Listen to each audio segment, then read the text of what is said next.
ফিরে এলাম বিরতির পর।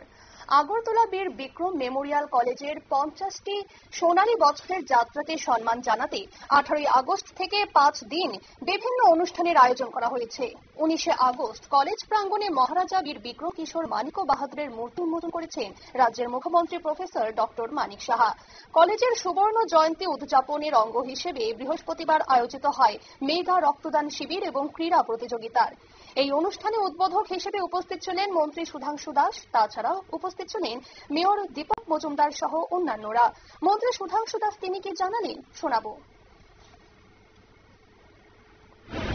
বীর বিক্রম মেমোরিয়াল কলেজে গোল্ডেন জুবিলি সেলিব্রেশনে আমার সামনে উপস্থিত সমস্ত ছাত্রছাত্রীদের এবং প্রাক্তন ছাত্রছাত্রী যারা আছে আপনাদের সবাইকেও আমার আন্তরিক শুভেচ্ছা এবং অনেক অভিনন্দন জ্ঞাপন করছি।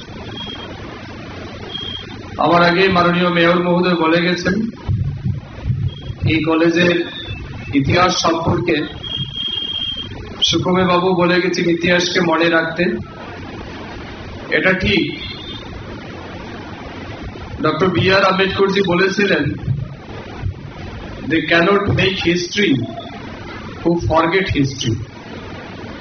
যারা ইতিহাসকে ভুলে যায় তারা ইতিহাস তৈরি করতে পারে না। তাই আজ আমাদের ইতিহাসকে মনে করতে হবে এবং ইতিহাস সৃষ্টির জন্য আমাদের উদ্যোগ নিতে হবে। তো এই সফলতার ইতিহাসে যার নাম না নিলেই নয়, যাকে স্মরণ না করলেই নয়, তিনি আমাদের রাজ্যের আধুনিক ত্রিপুরার রূপকার। আমাদের রাজ্যের শিক্ষা ব্যবস্থাকে বিশ্ব দরবারে সমৃদ্ধ করার যিনি অন্যতম কারিগর, মহারাজা বীর বিক্রম কিশোর মানিক বাহাদুরের প্রতি আমার আপনারা শুনলেন মন্ত্রী সুধাংশু দাস। তিনি ছাত্রছাত্রীদের উদ্দেশ্যে বলেছেন যে কলেজের ইতিহাসকে মনে রাখতে হবে। যারা ইতিহাসকে ভুলে যায় তারা ইতিহাস তৈরি করতে পারে না, তাই ইতিহাসকে মনে রাখতে হবে। এবং পাশাপাশি মহারাজা বীর বিক্রম কিশোর মানিক বাহাদুরের চিন্তাধারাকে সামনে রেখে ত্রিপুরাকে সামনের দিকে এগিয়ে নিয়ে যেতে হবে, এই আহ্বান ছাত্রছাত্রীদের তিনি দিয়ে থাকেন। নিয়ে নিচ্ছে ছোট্ট একটি বিজ্ঞাপন বিরতি, সঙ্গে থাকুন।